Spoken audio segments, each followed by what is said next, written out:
Hi, I'm Phil Shannon. I'm Raman. And you are? Earl Smith, TMG The Mortgage Group. Welcome to Two Cultures, One Vision. This is episode 7. Yeah. Please sit around, enjoy. We have Earl Smith here. We've been looking to get Earl out here for a couple of weeks to get involved in this podcast. Yeah. Thank you, Earl, for coming. I'm glad to be here. Oh, you know what? It's our pleasure to have you here for sure. How was the drive out? A little long, but a beautiful drive out here, and a great afternoon to. Yeah, it's a beautiful day out here. Yeah. Yeah. So let's start with you, Earl. Let's start with some personal questions, as we always do. So, where were you born? I was born in Belleville, Ontario. Okay. Moved as a baby to Mount Tom. Mount Tom. So outside of New Glasgow. Yeah, I know it well. Mm-hmm. Yeah. So that's the area I grew up. Then I moved to Halifax area after school. Okay. And have lived in various parts of Halifax area for the last 27 years. So I've lived in Waverley area. Yeah. Lived in St. Margaret's Waverley's Bay. nice. St. Margaret's Bay is nice. They're all nice areas. Lived in Hubbards for almost 13 years. Okay. Yeah. And now currently reside in Middle of Sackville. Very nice. Yeah. And any brothers, sisters, family here in the province? 2 older brothers, one up in New Glasgow area still, one in Ontario. Okay, perfect. Very nice. And your relationship status, married? I've common law partner. Common law partner, okay. And I have 2 kids at 2 home, kids? So How old are they? 18-year-old son. Okay. So he just finished high school and looking to go into electrical next year. Okay. So And was that your field, your study? I was in electronics when I first got out of school. Okay. So he's going into electrical trade, and then my daughter, who's 13. Okay. So your son doesn't have any aspirations to jump into the family business? Not quite yet? Not at this point. He's more of a get your hands dirty kind of guy at this point. Right. So, which is great because we need trades. Well, we absolutely do. You know what? There's a lot of security in that, for sure. Yeah. Yeah. And so you've left that field. You get into mortgages. How was that transition for you? It was a different transition. So I started in electronics trade, and then I worked in various sales positions over the years. Okay. And I got to a point where I had to make a decision on, I wasn't fulfilled in what I was doing, and I'd always had a passion for real estate and finance. Okay. Yeah. So I made that transition about 13 years ago and became a mortgage broker.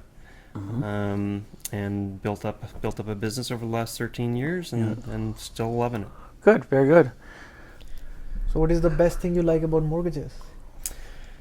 One of the things I like about mortgages is it's cut and dry on one part, but then there's also the ability to come up with solutions for people, and there's also the satisfaction of helping someone get in their first home or helping someone build their rental portfolio. There's a lot of feel-good moments that come along with it, and it's an interesting industry. There's always things changing, and it's a really fun industry because there's always things going on, and there's always developments, and there's always challenges. Yeah. So you worked in a various kind of sales, right? Yes. Sales industries. So what is that one thing which is far different in mortgage industry from other sales? I would say the biggest difference in mortgages compared to other sales is that mortgages you're selling a very regulated product. It's something that is you've got to cross your T's, dot your I's. It's very specific in that sense. So, but at the end of the day, I mean, I am selling a product. I'm just selling a financial product, which is the mortgage. The biggest part of it, I think, is it's a very personal thing when I'm providing someone with a mortgage and setting up a mortgage, because you're making or breaking someone's wishes or dreams in some cases. Yeah. So one of the questions I have, and I get, I speak to a lot of people. Obviously, in our field, we do.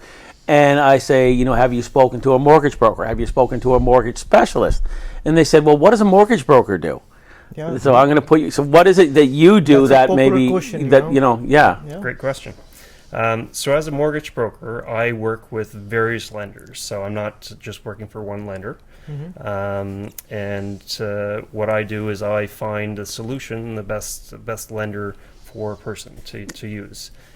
So you would come to me as a mortgage broker. I would take one application from you, find out what your circumstances is, and then I'd see what lenders have options for you, and which of those lenders would I recommend out of the ones that do have the options for you. So are you limited by lender, or can you approach, many different institutions, like, for instance, maybe the RPC, the Scotia Bank, the credit union, and beyond that, if somebody doesn't qualify for, an A lender, do you have B lenders?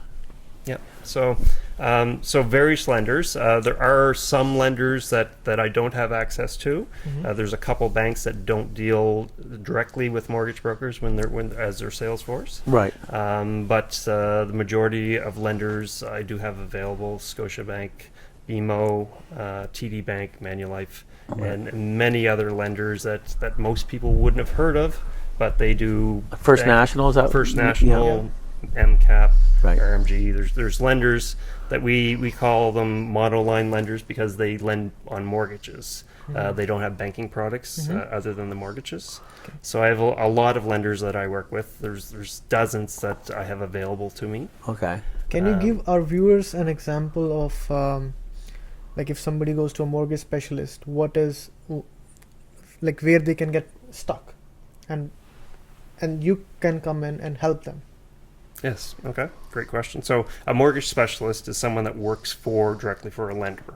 As a broker, I have the different lenders available. So if the mortgage specialist has a policy with their particular lender that doesn't allow a certain thing, or for instance, they don't allow, a probationary period on employment, it could be a policy on how they calculate rental income or something.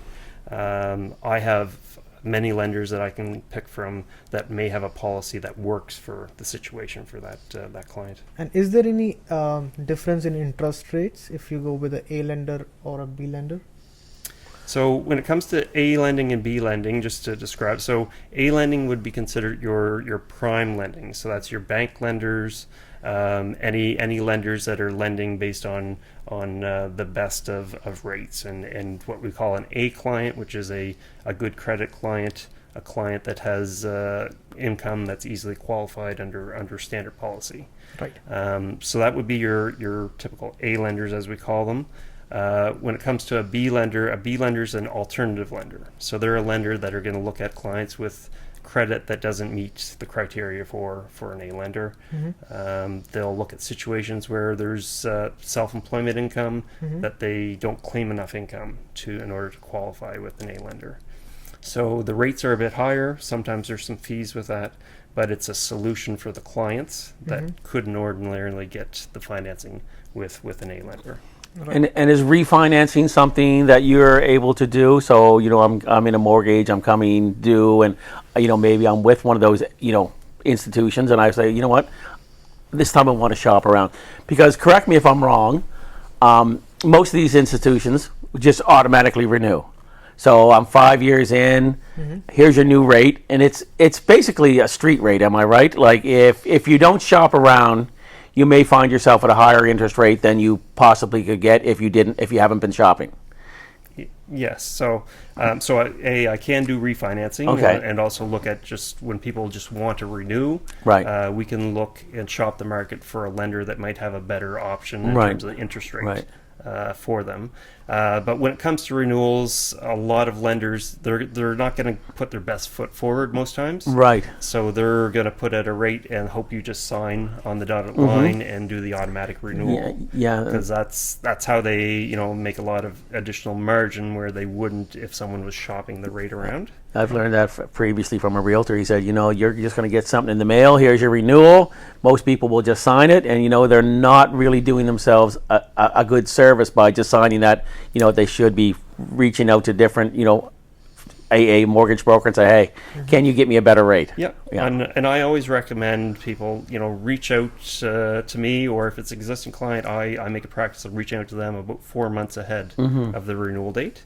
and we can take a look at, A, what is your existing lender offering you, and B, what has that compared to what we could get from any other lender. Okay, yeah, I think that's important for people to know that, just don't sign your renewal just because it shows up in the mail. Yeah. No, definitely. Yeah. I've seen cases where, the rate that was offered was, half a percentage higher than what could easily be gotten with another lender. So very good. It's always recommended to, that's your time to review, because when your mortgage is up for renewal, at that point it becomes open, meaning that you can take it to another lender, you can restructure it without paying a penalty at that point. Right. And how much is the penalty if somebody wants to break the mortgage? That's a loaded question, because it varies widely. It varies on whether you're in a variable rate or a fixed rate mortgage. Okay. Generally speaking, most variables are a 3-month interest penalty. So whatever interest rate you're at times 3 months. If it's a fixed rate, then it's a little more complicated, because it's usually the greater of 3 months interest, or what they call an IRD, or interest rate differential penalty. And that can vary widely. I've seen some IRDs 20, 30,000. And it can be as little as a couple thousand. So it really depends on the size of the mortgage, the lender that's doing it, because some lenders do calculate their penalties very differently. Okay. And I don't want to talk too much about the business side, i.e. how you earn your income, but basically your services are free to the public, basically, to people coming to you. They're not paying you a fee to find them a mortgage. Am I correct in that? In most cases. So if it's a prime or an A lender, like a bank lender or a monoline lender we talked about for standard qualification, then there's no fees. The lender, that whoever ends up funding your mortgage, ends up paying you. If it's an alternative lender, then there's cases where there might be a fee to arrange that. And that would be cases where it's certain lenders that don't actually pay a broker for providing the business. Very similar to us. I mean, if we sign into a brokerage fee, a buyer's brokerage fee, and if somebody's buying a private sale, for instance, we can still work on that, but the buyer would be paying our commissions. I would say the biggest difference. So one last question, then I'll let Raman. I think he's got something in his mind right now. Hold on to it. Because I just lost my mortgage insurance. Yes. You know what?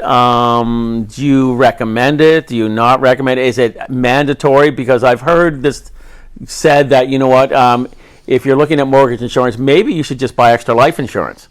So I've heard that said. Is that something Give us your thoughts on that. So the mortgage life insurance that you're talking about, it's one that's either sold by the lender itself, or it's sold through, like our brokerage sells life insurance that is not attached to the lender, but it is a policy that's attached to the mortgage. So either or, like I'm required to offer it. Right. You can accept or decline because it's 100% optional. When it comes to the mortgage insurance, it's better than nothing. But I always tell people, if you want to shop it around and take a look at if an independent policy could be better, take a look at that. Mm-hmm. But when it comes to any kind of life insurance, some is better than none. But you should always, explore what's best for your specific circumstance.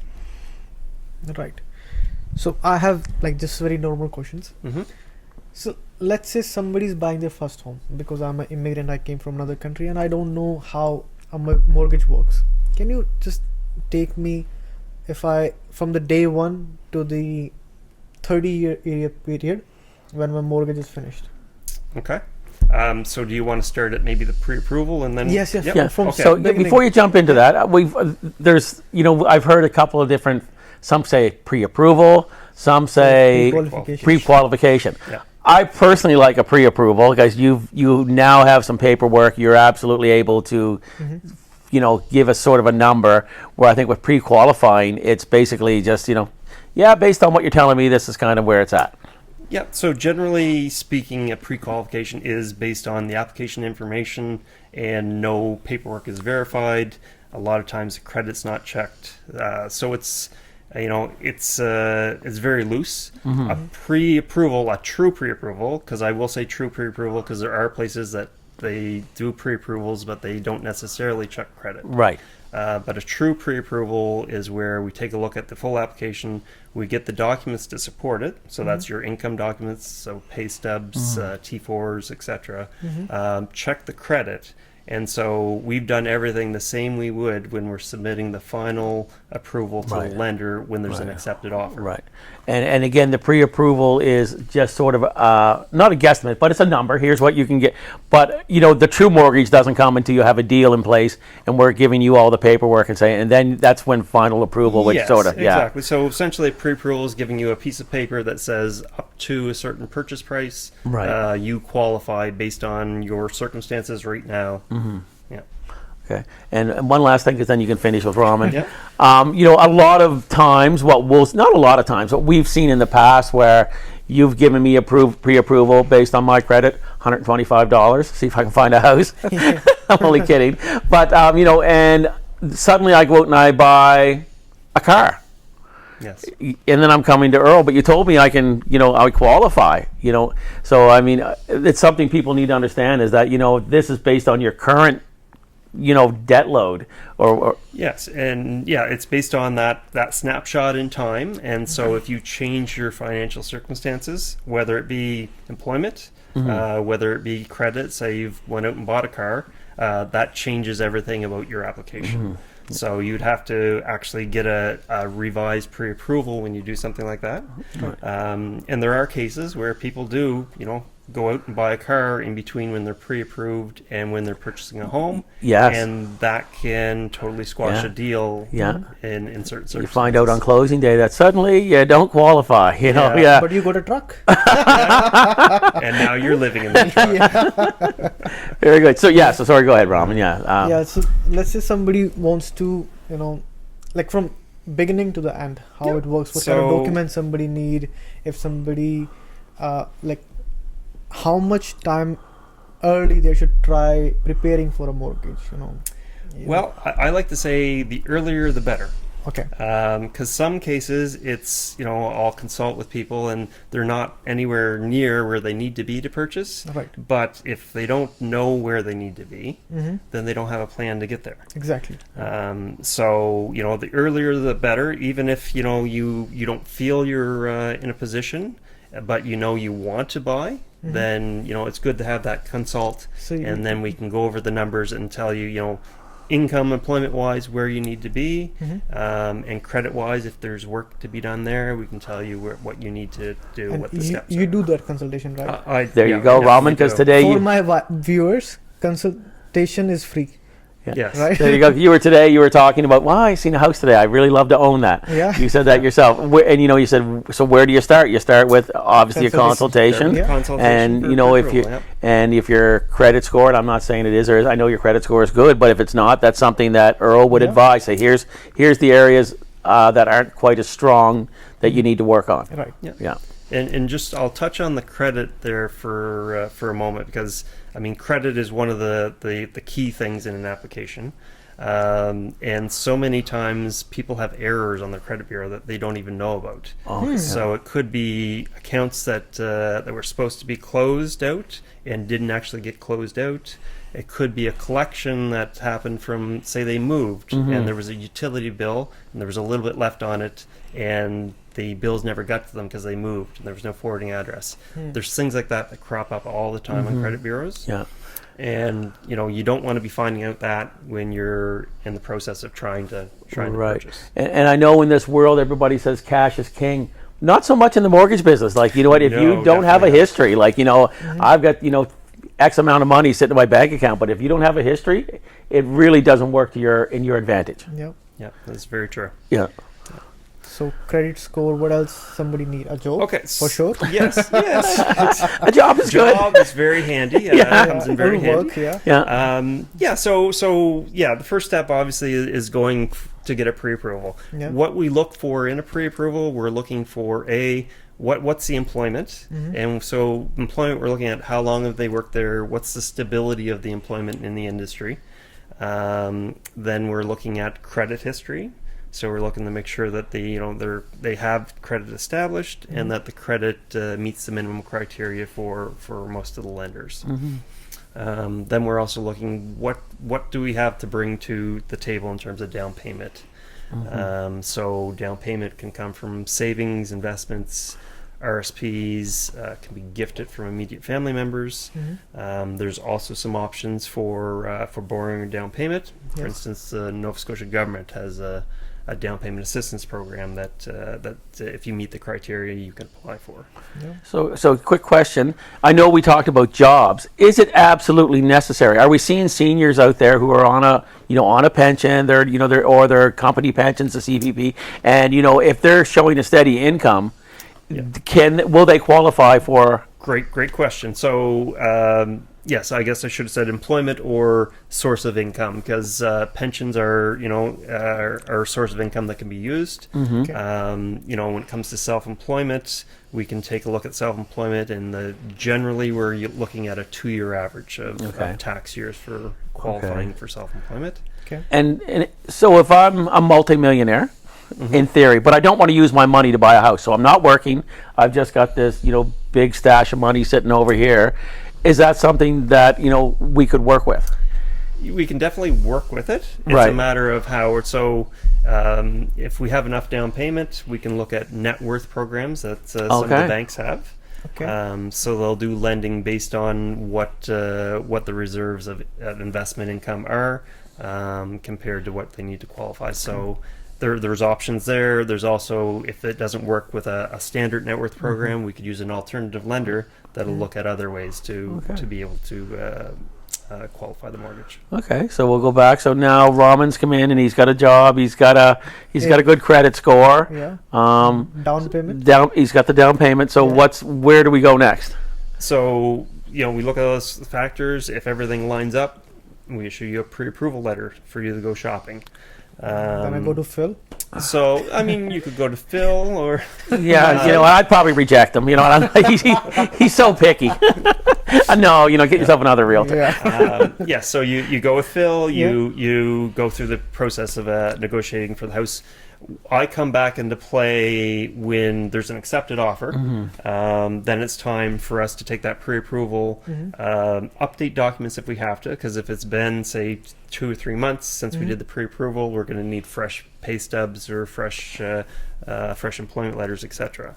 And then I take the information from the accepted offer, package it all up, and then we send it off to a lender for review. And you select the lender which will work best for them, right? Yes, so we take a look at what's the circumstance, and usually during the pre-approval process I'll have an idea of what lenders are going to suit the situation. But then we can zero in on that when it comes to submitting. So what we do is we pick the lender before we submit. There's a misconception out there as brokers. We take your mortgage file and we spit it out to all these lenders, which we don't do. We already know the selection process for the lenders, and we discuss it, and then we pick the lender that it's most suited for and go to that lender. So you discuss it with the lender. So we discuss. Okay. Yeah, you don't submit it, but you discuss with that. Yeah. So if it's a situation where there's a probation or something, I would discuss it back and forth with an underwriter first. Okay. But when it comes to actually submitting to the lender, we submit to one, because there's no efficiency in spitting out all these to a lender, and lenders would not do business with you if you were always sending files to them and not funding them. Right. Yeah. So that being said, so Raman, you're approved. I went out and found you this beautiful house. And with a swimming pool and a gym. I need a gym. Yeah. In the basement. Nice garage. Two. Two garages. With a big. I didn't realize we're doing that good in real estate. God, I think we need to talk. Somehow I'm getting underpaid because Raman's approved. And I had a question here. Where was I going with this? We're closing day. Do you have different institutions? Do you find some are easier to work with, some are a little more slower to work with? I've heard that some have portals that are so good to, it just boom, the money's there, and others, maybe not so much that you're. Yeah, I mean, there's a lot of variances in there. Yes, there's definitely some lenders that tend to send the funds faster, Right. Earlier in the day. Yeah. But there's also the fact that it also depends on when the lender receives the documents from the lawyer's office. Okay. So if someone is signing the day before, for instance, and the documents don't go in till really late in the day before closing, sometimes that's what slows down the funding. Because Raman's calling me midday, Phil, when can I move in? I'm saying, you know what? Call Earl. Don't call me. I've done my job. But yeah, there's variances there, but there's also a lot of factors behind the scenes that go along with Yes, those variances. Yeah. So after the acceptance of an offer, and how many days can we say to the buyer that you're good? Or you can say to the buyer that it's good? It depends. So, I mean, your condition period, you put a condition period there Yes. when you set up the offer. It really depends on the circumstance of the client, Yep. how busy it is with the lenders. Right. Okay. And if, one factor is, are you as the client, are you delaying paperwork? Are you not getting back to me fast with paperwork?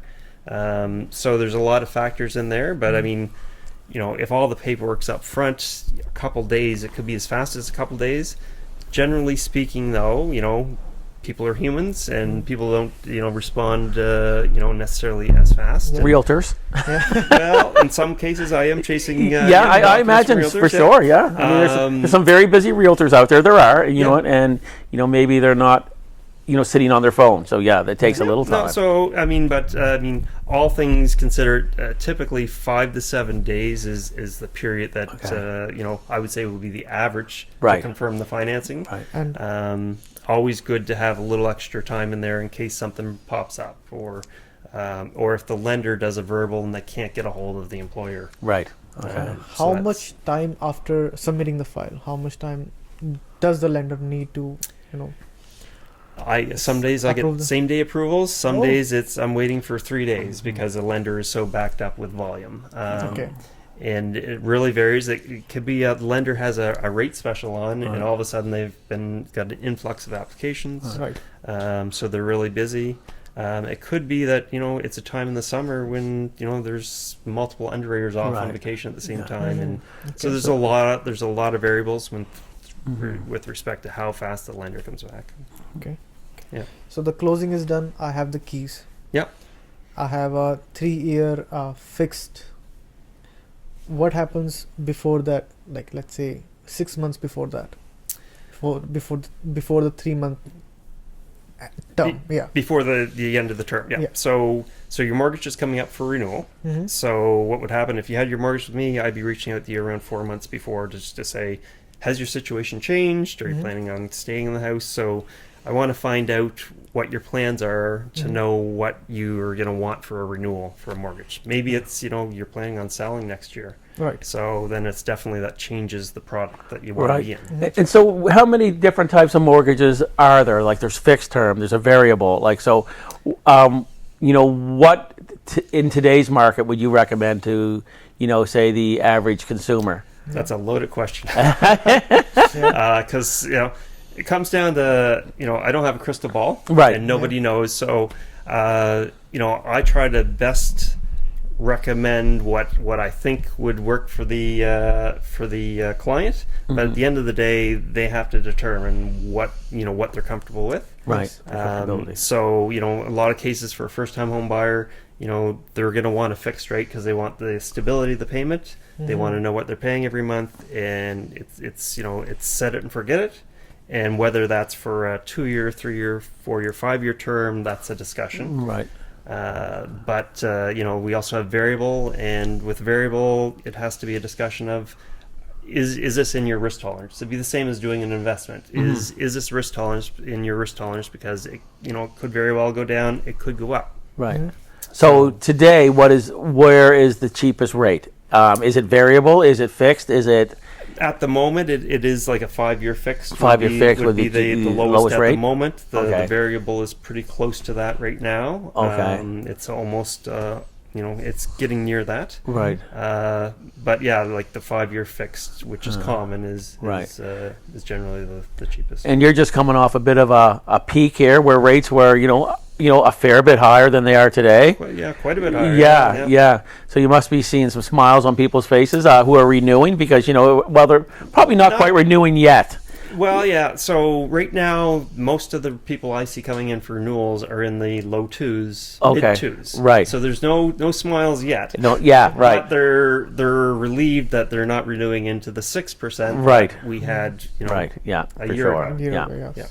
Yeah, so in a couple of years there'll be lots of smiles. Yes. Yeah. Well, there definitely will be, and there's an opportunity for people to review their mortgages ahead of that to see if it does make sense to break it for a lower mortgage. So we'll go back to the personal side a little bit. So you mentioned you were working out and looking after yourself. You look great. You do. Yeah.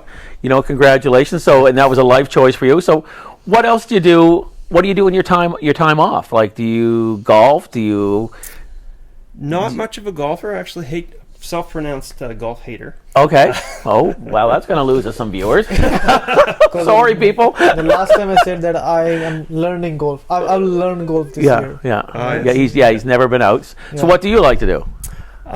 Really, I mean, I like spending time at the cottage. Okay, and where's your cottage? The Stewiacke River. Okay. Stewiacke River. So do you fish? I do a little bit of fishing, yeah. Okay. Do a lot of floating. Okay, Is that in a tube with a couple of danglies off the tube? Yeah, exactly. We all know what the danglies are. Those are beers hanging in the water. Like to play pool. Okay.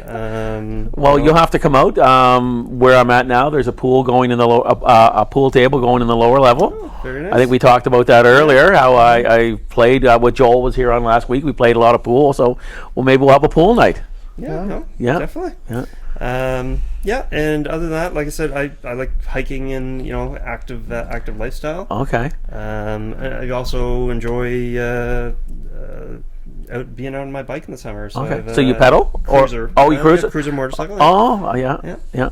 And so that's a new passion of mine that I guess this will be my 3rd year. Yeah. So I took it up late, sort of like a midlife crisis, I guess. Yeah. So do you just stay local? Have you? I mean, the Cabot Trail's beautiful on a bike. Yeah, so that's my goal this year, is to do some longer trips. So I've stayed mainly local, between Truro and the Valley and Hubbard's area, and so I'm going to do some longer trips this year.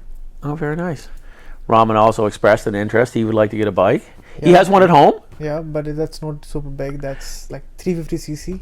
Yeah. But what is it again? It's a Royal Enfield. Royal Enfield. Very nice bike. I mean, and great city bike. You know what I mean? But for the longer trips, it become a little bit uncomfortable. You really couldn't put 3 or 4 days worth of gear on that bike. And I'm thinking to get a cruiser, but I've never ride one in Canada, so I don't know. And the only I don't know about yours. A lot of them are pedal forward, so you're almost sitting on this couch. So it's a little different. Like the taking off and stopping, is a little different. You got to remember to get your feet down.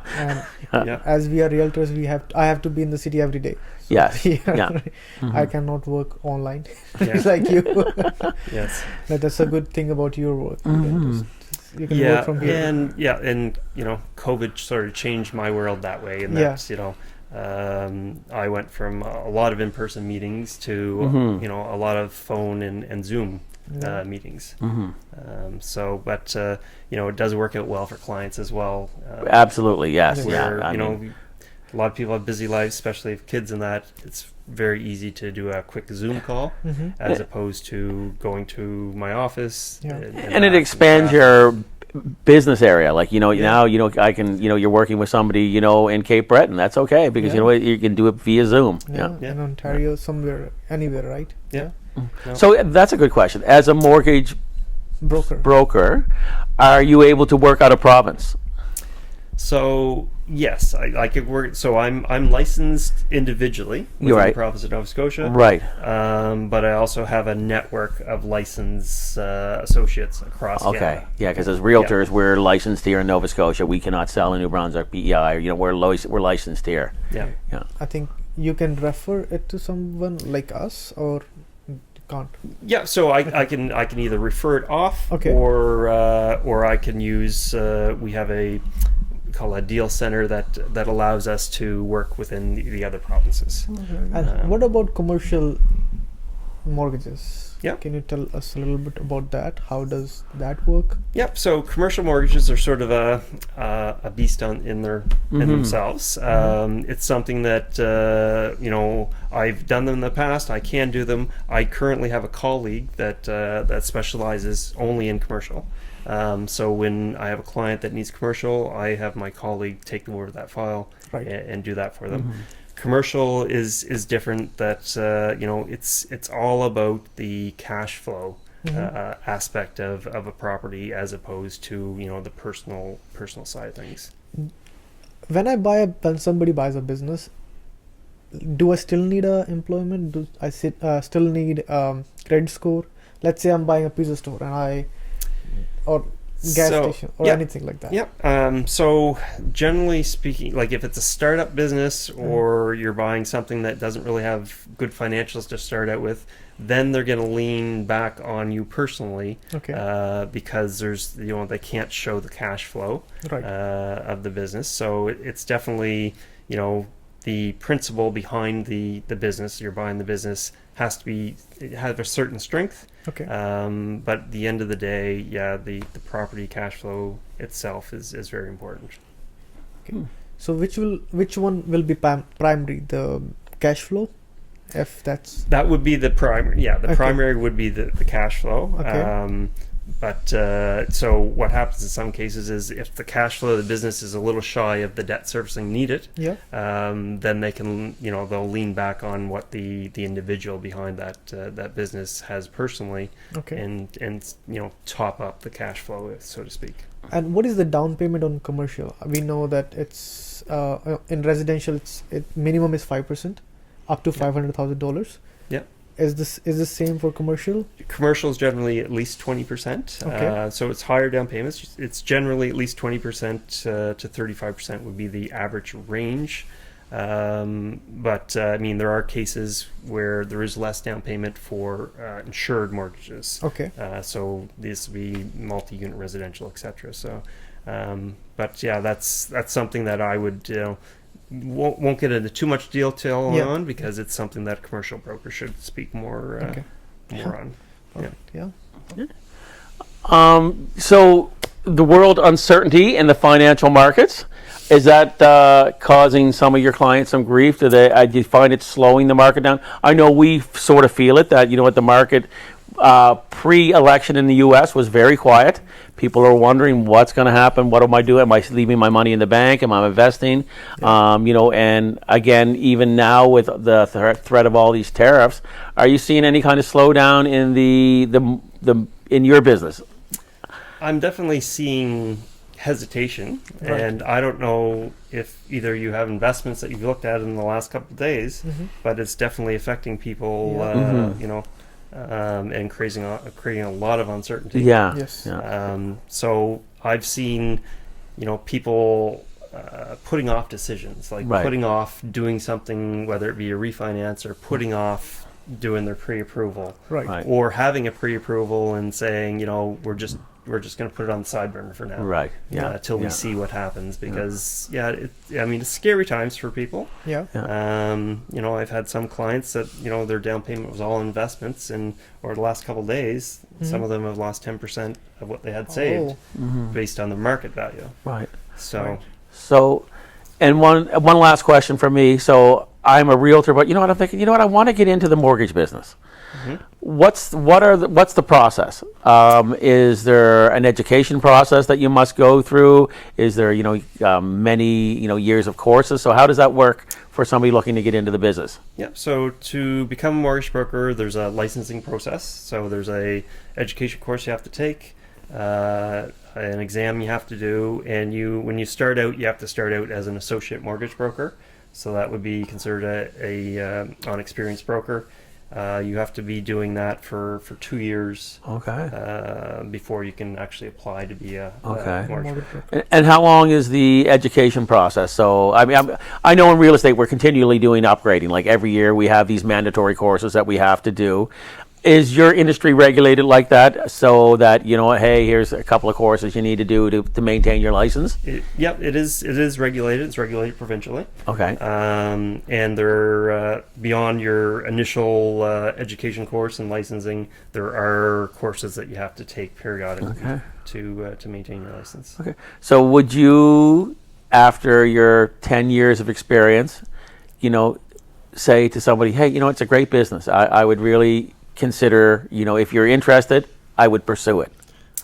I would say yes for the right individual, and Right. it's one of those businesses that it's a long-term Right. business. Like a lot, you have to put a lot into it in order to build up a client base and to, you know, get to a point where you're competent in what you need Right. to do. And very much like you going to the gym every day, I think you need to be regimented and you need to be disciplined.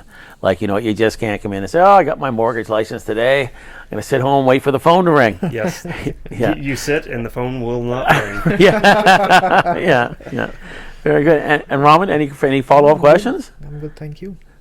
Well, thank you so much for coming. Yes, thank my you. pleasure. Thank you so much, Earl. That's great. Thank you so Thank much. you. Nice to meet you. Yeah. again. Yeah. And you know what? Again, we have a couple of weeks trying to get Earl on. He's here. I'm very thankful for you coming out, and looking forward to you know, putting something together here in the near future. Yes, Yeah. thanks. Thanks so much. Greatly appreciate for it. the view. Thank you. Thank you. If anybody has any questions, comments, please leave them. Leave them on our Facebook pages or our YouTube page. And anyways, thank you so much. Two cultures, one vision. Thank you so much. Bye bye. Bye bye.